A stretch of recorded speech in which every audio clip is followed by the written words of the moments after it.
sir, one thing, main allegation is so many police have been involved in bail making. That is the reason they given wrong suggestion to the client. మీరు కొంత పట్ట ఉన్నది, మీరు వెళ్ళి దున్నుకోండి, ఇట్లా సిగ్నేచర్లు involve కావడం వల్లనే ఇలాంటి given direction to all police to not involve. Our work comes when law and order situation is there. Till that time it is court the perspective, court వాళ్ళ jurisdiction ఉంది or revenue authority వాళ్ళ jurisdiction.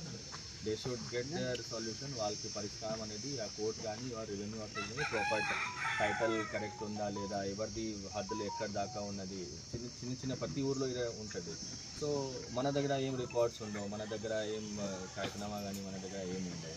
So decide చేయడానికి నిర్ణయం కూడా revenue authorities వాళ్ళే తీసుకోవాల్సిందే. మనం దానిపైన లా అండ్ ఆర్డర్ కాకుండా ప్రివెంటివ్ మెజర్స్ తీసుకుంటాం. Preventive as in suppose civil dispute ఉంది, మనం ఇద్దరు పార్టీని ఫస్ట్